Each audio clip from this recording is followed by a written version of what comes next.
At the hearing against my daughter-in-law to determine the custody of my 6-year-old grandchildren, my grandson swore to the judge that I was the meanest grandmother in the world.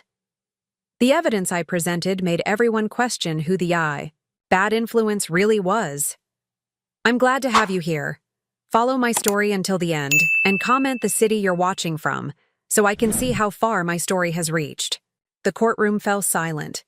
I could feel everyone's eyes on me. The judge, the court reporter, my lawyer, even the bailiff by the door.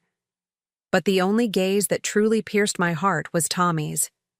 My 6-year-old grandson stared at me with such conviction as he repeated those terrible words Vanessa had taught him. Grandma Sandra is mean. She's the meanest grandma in the whole world. My chest tightened. Each word stabbed deeper than any physical wound could. This little boy who once ran into my arms without hesitation, who begged to sleep at my house on weekends, who called me his cookie grandma because we always baked together, now looked at me like I was a stranger. No, worse than a stranger. Like I was someone to be feared.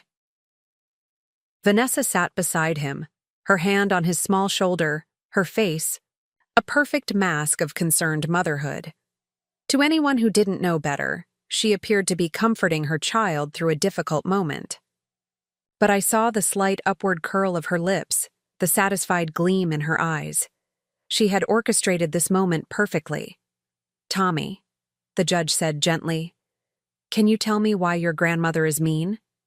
Tommy looked up at his mother, who gave him an encouraging nod. She tries to take me away from Mommy, he said, his voice small but rehearsed. She says bad things about Mommy. She makes my sister Emma cry. Every accusation was a distortion of the truth. I had never tried to take the children. I had simply requested my court-appointed visitation rights that Vanessa repeatedly denied. I never spoke ill of her in front of the children, though God knows I had reason to. And Emma's tears? They came when I had to return her to her mother's house after our visits, not from anything I had done. I glanced at Emma, sitting quietly beside her court-appointed advocate. At 6 years old, Tommy's twin, she seemed withdrawn, her eyes fixed on her small hands folded in her lap. She wouldn't look at me, but she wouldn't look at her mother either. This nightmare began 3 years ago when my son Jason married Vanessa after a whirlwind romance. I had my concerns from the beginning, how quickly Vanessa moved in, how she gradually isolated Jason from his friends, how she subtly criticized his relationship with me. But I stayed quiet. Jason seemed happy, and the twins adored her. Who was I to interfere? Then came the accident. Jason's company vehicle colliding with a drunk driver on a rainy night. My only child, gone in an instant. The grief nearly destroyed me. But I had to stay strong for Tommy and Emma, who'd just lost their father. I tried to be there for them, to maintain that connection, to preserve their memories of Jason. That's when Vanessa began to change. Or perhaps she simply stopped pretending. Visits became difficult to arrange. Phone calls went unanswered. The children seemed different each time I saw them. Quieter, nervous, often hungry and wearing clothes that no longer fit. When I gently raised concerns, Vanessa accused me of criticizing her parenting. When I offered help, she said I was overstepping. When I mentioned Jason's name, she said I was dwelling in the past and upsetting the children. Then came the day I picked up Emma from school for our court-approved visit and found bruises on her arm. When I asked her what happened, she burst into tears and begged me not to tell her mother she had told me. That was the moment I knew I had to fight for custody, no matter the cost. I never imagined it would lead to this moment. My own grandson testifying against me, believing I was the villain in this story. Mrs. Lawson, my lawyer whispered, snapping me back to the present. It's time to present our evidence. I nodded, stealing one more glance at Tommy. Behind his rehearsed hatred, I caught a flicker of confusion in his eyes. That tiny glimpse gave me the strength to stand up and fight for what these children truly needed. Safety, stability, and the love their father would have wanted them to have. Looking back, I should have seen it coming. The signs were all there, flashing like warning beacons I chose to ignore for the sake of peace. For my son, Jason's happiness. For the twins. Vanessa entered our lives like a whirlwind. Jason met her at a colleague's wedding, and within 3 months, they were engaged. 6 months later, married. Everything happened so fast that I barely had time to process the changes. "Mom, when you just know," Jason had said, his eyes bright with the kind of love that blinds you to reality. I smiled and hugged him, swallowing my concerns. After all, who was I to question his judgment? He was 32, successful, and had always been sensible. The first red flag appeared during wedding planning. I had offered to help with the arrangements. Perhaps bake the cake, a family tradition spanning generations. Vanessa's response was polite, but firm. "That's so sweet, Sandra. But I've already hired a professional. This needs to be perfect." Her emphasis on perfect made me feel like my efforts would somehow tarnish her special day. Jason looked uncomfortable but said nothing. That became a pattern. Vanessa making decisions, Jason acquiescing, me stepping back. After the wedding, the distance grew. Sunday dinners at my house, a tradition since Jason was a boy, became monthly, then quarterly events. Each time, Vanessa had an excuse. She was tired, busy, or just wanted a quiet weekend at home. Jason stopped coming alone, saying, "We're a package deal now, Mom. When the twins were born, I thought things would improve. Surely Vanessa would appreciate help with 2 newborns." I cleared my schedule, prepared to be the doting grandmother. But Vanessa had her mother move in instead, a woman who lived 6 states away and whom Jason had met only twice. "Vanessa's more comfortable with her own mom right now," Jason explained, not meeting my eyes. "Just give her time." Time. I gave. Her years. I bit my tongue when she criticized how I held the babies. I said nothing when she reorganized the nursery I had helped Jason prepare. I remained silent when she rejected the handmade quilts I'd spent months creating for the twins.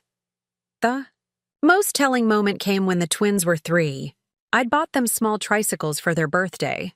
Nothing extravagant. Just colorful little bikes with streamers on the handlebars. Vanessa looked at them and said, "Oh, we don't have room for these. The children already have too many toys." That evening, I overheard her on the phone with someone laughing. "Sandra bought these hideous tricycles as if we'd let the kids ride those death traps." Jason found me in the kitchen, tears streaming down my face. For once, he confronted Vanessa. Their argument was fierce, with words I'd never heard my son use before. The next day, he brought the tricycles to my house, asking if I could keep them there for when the kids visited. "She's just protective, Mom," he said, sounding tired. "The kids are her world. That was the problem.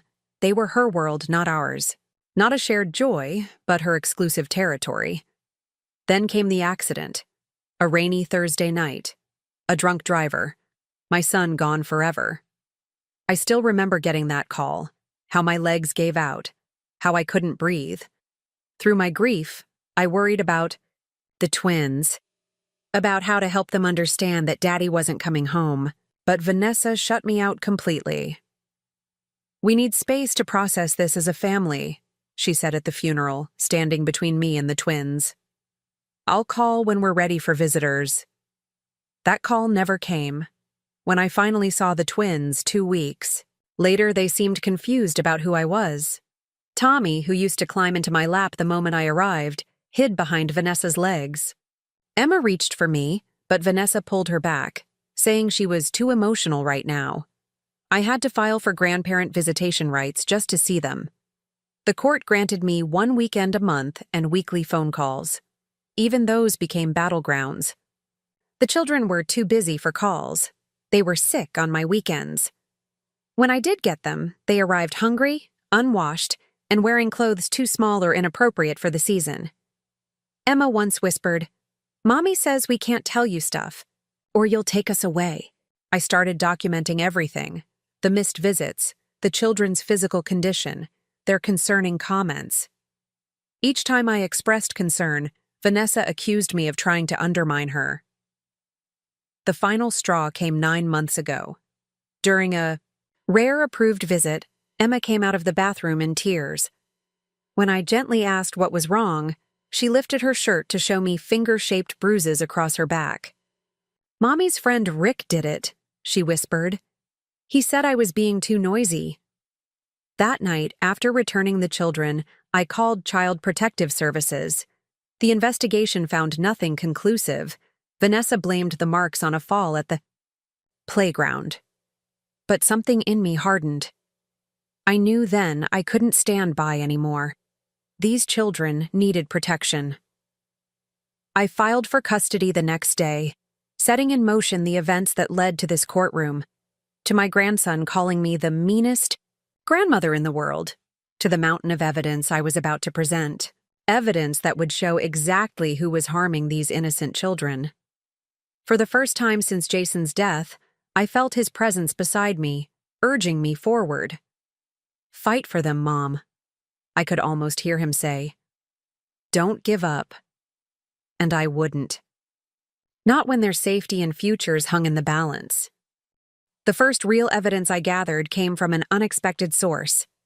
Miss Winters, the twins' kindergarten teacher. I had gone to the school for a parent-teacher conference, a right I still maintained despite Vanessa's objections.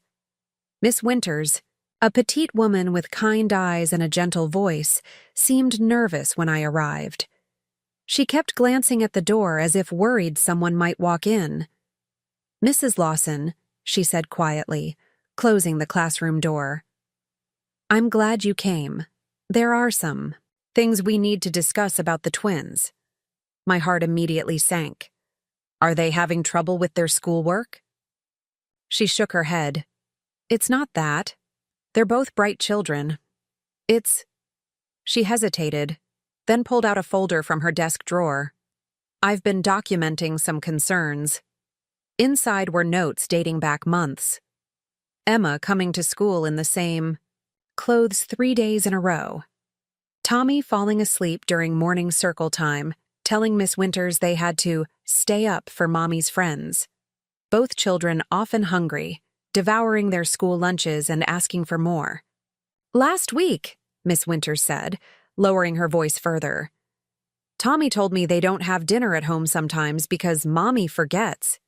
She showed me drawings the twins had made during free art time. Emma's pictures showed a house with dark clouds hanging over it, stick figures with frowns. Tommy's depicted what looked like adults lying on sofas, bottles littering the floor. "I've raised these concerns with the school counselor," Miss Winters continued, "but Mrs. Martinez, Vanessa, always has an explanation. The children are dramatic, or going through a phase." She brought in doctor's notes saying Emma has food allergies that cause behavioral issues. I frowned. "Emma doesn't have food allergies." I suspected as much. Miss Winters bit her lip. "Mrs. Lawson, I've been teaching for 22 years. I know the difference between a child with allergies and a child who's not being properly cared for." She hesitated, then added, "The school is hesitant to file an official report. Mrs. Martinez is quite intimidating. She's threatened to sue when concerns were raised previously." "You're afraid?" I realized. Miss Winters looked ashamed. "I have my own children to support. I can't risk my job. But—" She pushed the folder toward me. "You can use this. I've made copies of everything." That night, I couldn't sleep.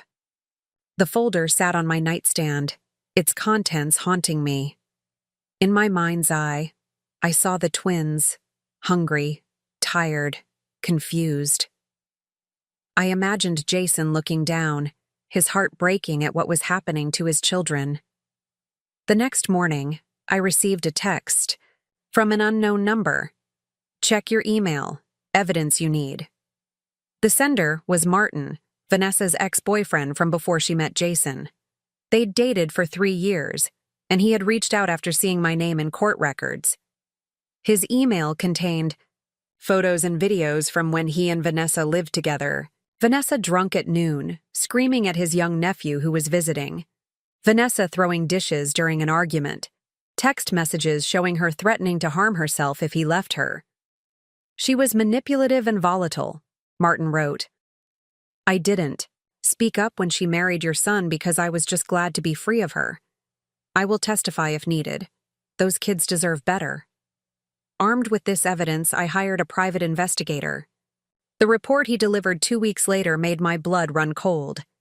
Vanessa was leaving the twins alone several nights a week, sometimes until the early morning hours. She had a revolving door of men staying over, some with criminal records. The children were often unfed, unbathed, and unsupervised.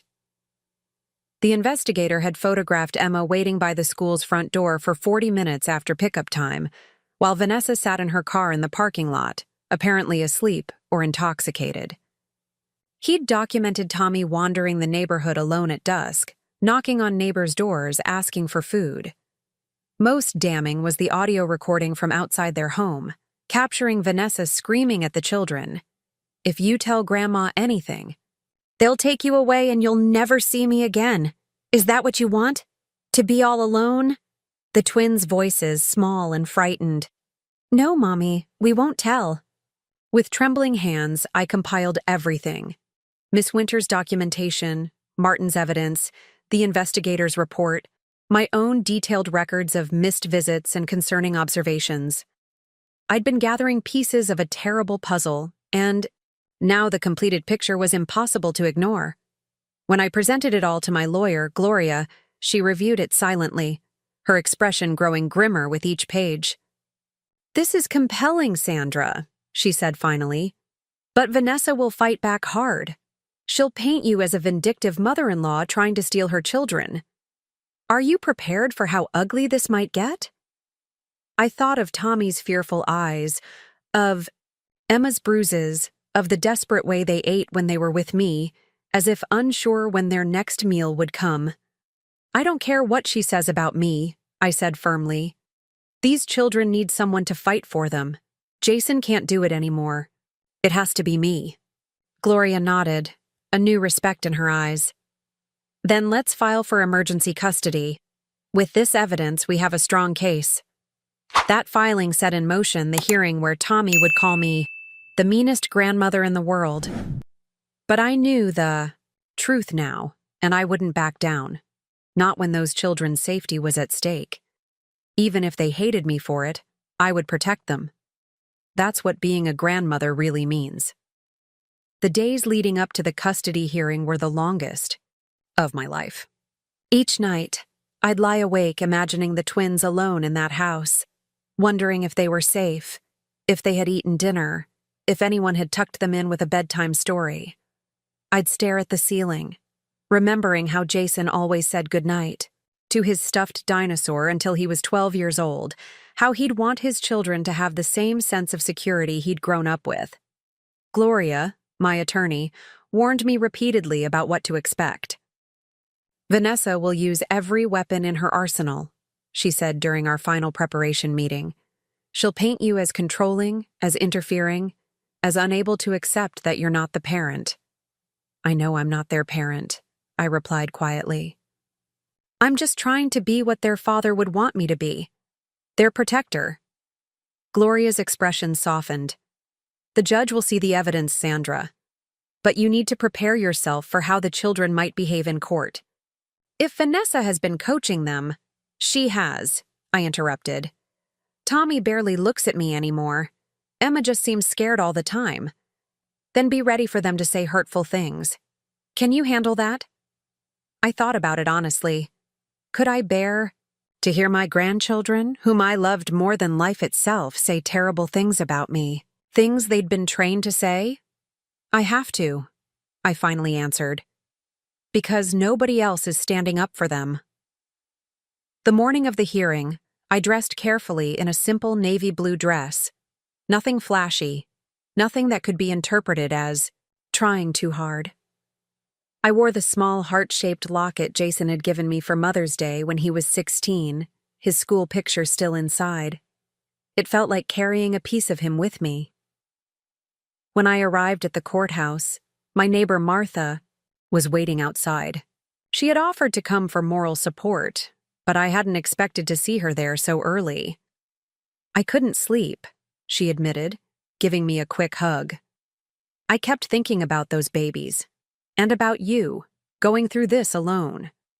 Her kindness nearly broke me. Since Jason's death, I'd become accustomed to handling everything by myself. Having someone simply show up without being asked was an unexpected comfort. "The whole neighborhood is pulling for you," Martha added. "We've all seen how things changed after Jason passed, how those children started looking different." Inside, the courtroom felt cavernous and cold. Vanessa was already there, dressed in a conservative beige suit, her hair pulled back in a neat bun. She looked like the perfect grieving widow and devoted mother, exactly the image she'd cultivated since the funeral. The one time people saw her, she performed flawlessly. The twins sat on a bench outside with their court-appointed guardian ad litem, a stern woman named Mrs. Patel who had interviewed me extensively. Tommy was kicking his feet against the bench. Emma was sucking her thumb, a habit she'd supposedly outgrown 2 years ago, according to Vanessa's angry comments during handoffs. When Tommy saw me, he immediately turned away, pressing himself against Mrs. Patel's side. Emma gave me the briefest glance before looking down at her shoes.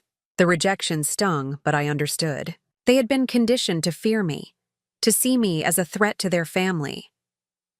"They look tired," Martha whispered beside me. They did. Both had dark circles under their eyes. Tommy's shirt was buttoned incorrectly, and Emma's hair hadn't been brushed properly. These details wouldn't be obvious to the judge, but they screamed volumes to me. When the proceedings began, I listened as Vanessa's attorney portrayed me as an overbearing mother-in-law who couldn't accept that my son had married and started his own family. He described how I had harassed Vanessa with constant calls and unannounced visits, how I undermined her parenting at every turn, how I used my considerable financial resources to try to buy the children's affection. Each accusation was a distortion of reality. My harassment had been worried calls when the children missed school. My undermining had been feeding hungry children and washing their dirty clothes. My buying affection had been providing necessities Vanessa neglected. Then came the children's testimony in the judge's chambers. Tommy went first. When he returned, his eyes were red-rimmed, and he wouldn't look at either me or his mother. Emma went next. She was in there much longer. While we waited, Vanessa's phone kept buzzing. She checked it repeatedly, growing increasingly agitated.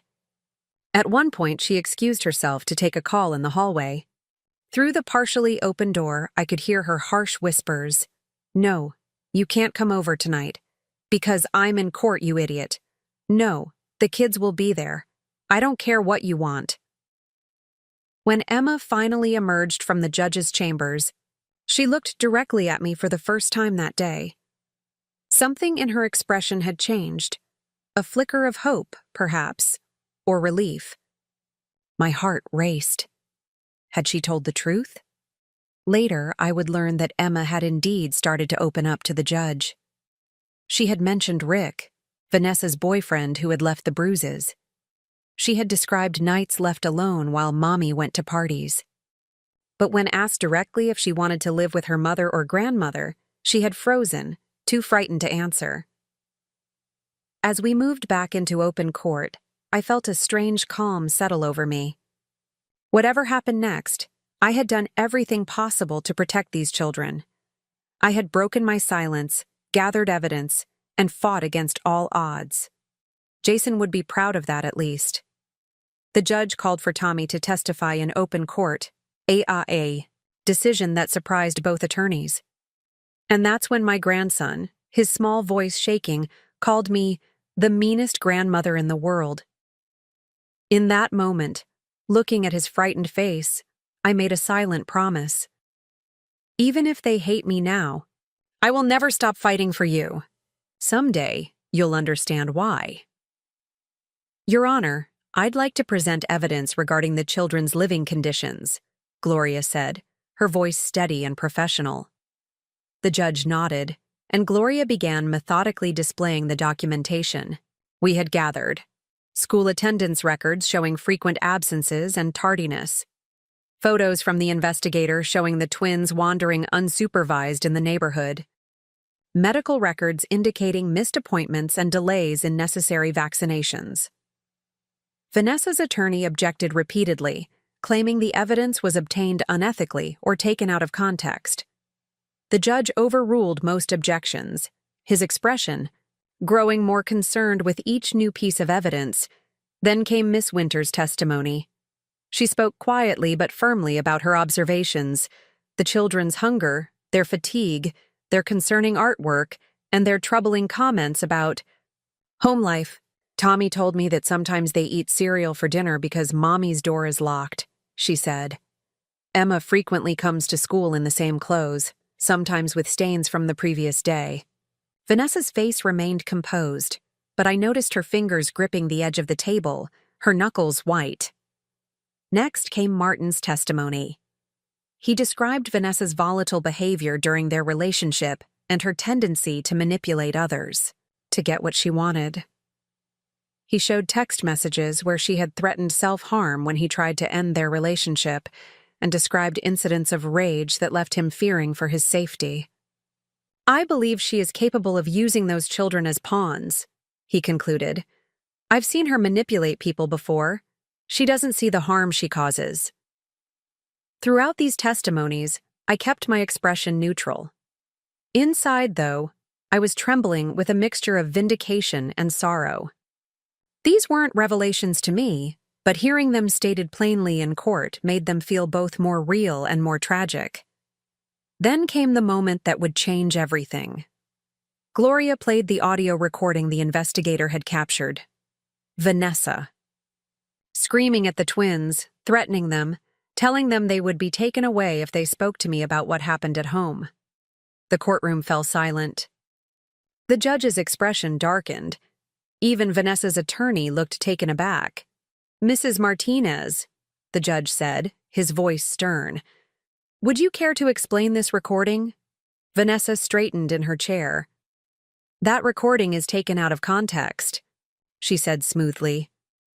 I was simply explaining to the children about court procedures. They were confused and frightened by all this legal action their grandmother has initiated. The judge didn't look convinced. And the allegations of neglect? The children being left alone at night? The missed school days? Your Honor, I'm a single mother doing my best, Vanessa replied, her voice catching in a practiced way. Since Jason's death, it's been a struggle. Mrs. Lawson has never approved of me, and she's using this tragedy to try to take my children away. I bit my tongue. Her ability to twist the truth was remarkable. For a moment, I feared the judge might be swayed by her performance. Then a small voice broke through the tension. That's not true. Everyone turned. Emma had stood up from her seat beside Mrs. Patel. Her small face was pale but determined. Emma, honey, sit down, Vanessa said sharply. But Emma took a step forward. Mommy does leave us alone. A lot. She says we're big kids and we don't need babysitters. Mrs. Patel placed a gentle hand on Emma's shoulder but didn't stop her. Tommy and me, we get scared when it's dark, Emma continued, her voice growing stronger. Sometimes we're really hungry. Grandma Sandra always makes sure we have food. Vanessa's face contorted with fury. Emma, stop talking right now. Mrs. Martinez, the judge warned. Do not address the child. Emma looked directly at the judge, her small hands clenched at her sides. Mommy told Tommy to say Grandma is mean. She made us practice. She said if we didn't do it right, they'd take us away forever. Tommy, who had been silent until now, suddenly burst into tears. I don't want to lie anymore, he sobbed. I'm sorry, Grandma. I didn't mean it. The judge immediately called for a recess, ordering that the children be taken to a separate room with Mrs. Patel. As they were led out, Emma glanced back at me, and I saw something I hadn't seen in months: trust. When court resumed, the judge addressed Vanessa directly. Mrs. Martinez, the evidence presented today, coupled with the children's own statements, raises serious concerns about your fitness as a parent. Vanessa began to protest, but the judge held up his hand. I am ordering a full investigation by Child Protective Services. Until that investigation is complete, temporary custody of the children will be granted to Mrs. Lawson. The air left my lungs in a rush. Temporary custody. The twins would be safe. Vanessa exploded. You can't do this. They're my children. She's turning them against me. As bailiffs moved to contain her outburst, the judge continued, his voice firm. Mrs. Martinez, this outburst only reinforces my concerns. You will have supervised visitation rights pending the investigation's outcome. I sat perfectly still, afraid that any movement might somehow reverse this decision. Beside me, Gloria squeezed my hand. It's just the first step, she whispered, but it's a big one. As I left the courtroom, Martha was waiting. She hugged me tightly. You did it, she said. Those babies are going to be okay now.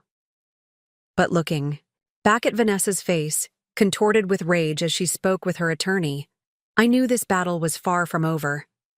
She wouldn't give up easily. And despite today's victory, rebuilding my relationship with Tommy and Emma would take time and patience. Still, for the first time since Jason's death, I felt hope, real hope, that his children would grow up in a safe, loving home.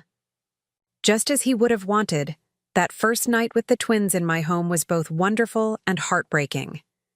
Emma clung to me, following me from room to room as if afraid I might disappear.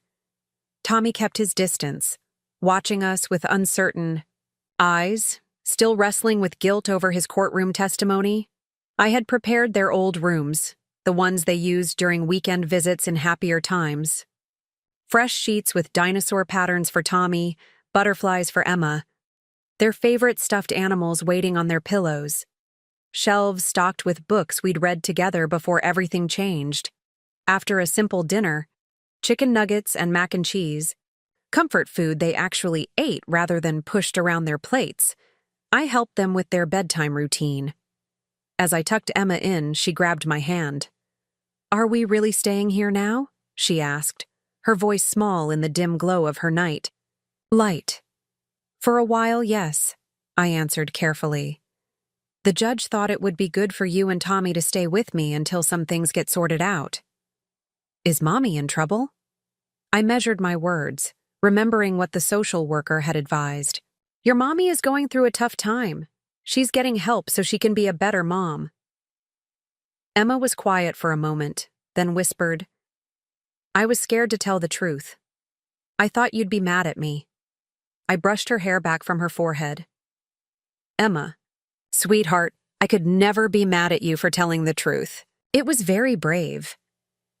Tommy's mad at himself, she confided. He thinks he was bad for saying you were mean. I'll talk to him, I promised. Tommy's door was closed, but not fully latched. I knocked softly before pushing it open. He was sitting, cross-legged on his bed, clutching the stuffed triceratops his father had given him for his 4th birthday. Hey, buddy, I said, keeping my distance. Can I come in? He nodded, not looking up. I sat on the edge of his bed, careful not to crowd. Him, I lied, he said finally, his voice cracking. I said you were mean, but you're not. Tommy, look at me, I said gently. He raised his eyes reluctantly. You were trying to protect your mom. You were scared, I understand. But I hurt your feelings. Yes, I admitted, deciding honesty was important. It did hurt, but I know you didn't really mean it. Sometimes we say things we don't mean when we're afraid. His lower lip trembled. Is Mom going to hate me now? Your mom could never hate you, I assured him. though I wasn't certain Vanessa was capable of the unconditional love these children deserved. She's your mother. She just needs some time to work on herself. Tommy considered this, then asked the question I'd been dreading. Is Mom ever coming back for us? I took a deep breath. I don't know exactly what's going to happen, I said honestly, but I promise you'll always be safe, and you'll always be loved. He nodded, and for the first time since I'd picked them up from the courthouse, he leaned against me, allowing a brief hug before pulling away. Progress would come in small moments like these, I realized. Trust would need to be rebuilt day by day. The weeks that followed established a new rhythm to our lives. School drop-offs and pickups, homework at the kitchen table, regular meals and consistent bedtimes. The simple stability children need to thrive. There were challenges, of course. Nightmares woke them both frequently in those early days. Tommy had occasional tantrums when frustrated, lashing out in ways that told me he'd never been taught healthier emotional outlets. Emma hoarded food in her bedroom, granola bars and apples tucked under her mattress, a heartbreaking indication of the food insecurity she'd experienced. Supervised visits with Vanessa were difficult.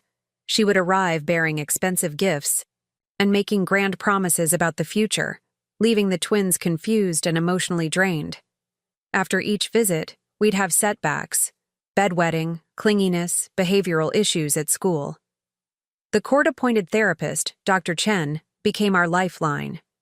She worked with the twins twice weekly, helping them process their complicated feelings. She also counseled me on how to provide the support they needed without undermining their relationship with their mother, difficult as that sometimes felt. Children can love an imperfect parent, she explained during one of our sessions. Your role isn't to replace their mother, but to provide the stability and security she currently can't. 3 months after the initial hearing, the court made its final ruling. Based on the CPS investigation, therapy reports, and Vanessa's continued erratic behavior during supervised visits, I was granted full legal custody of the twins. Vanessa would maintain visitation rights, but only under supervision until she completed court-ordered parenting classes and substance abuse treatment. She stormed out of the courtroom before the judge finished speaking, her furious gaze burning into me as she passed. That evening, as the twins and I worked in the garden Jason had helped me plant years before, Emma looked up from the carrots she was harvesting. "Grandma Sandra, are you happy that we live with you now?" I set down my trowel, giving her question the consideration it deserved. "I'm happy that you're safe and doing well," I said carefully. "I wish the circumstances were different. I wish your daddy was still here and that your mommy was able to take good care of you. But yes, having you here brings me joy." Tommy, who had been unusually quiet, joined us with a handful of cherry tomatoes. "Dad would be happy we're with you," he said with surprising certainty. "He always said you were the best mom ever." Tears pricked my eyes. "He did say that, didn't he?" "And now you're the best grandma ever," Emma added matter-of-factly. "Not mean at all." I laughed, my heart fuller than it had been in years. "Well, I don't know about that. I still make you eat your vegetables and do your homework." "That's not mean," Tommy said seriously. "That's just being a grown-up." 6 months turned into a year. We settled into our new normal. The twins thrived at school, made friends in the neighborhood, and gradually stopped flinching at loud noises or hoarding food. Vanessa's visits became less dramatic as her treatment progressed, though I remained vigilantly protective. On the anniversary of Jason's death, we visited his grave together. The twins placed drawings next to the flowers I'd brought.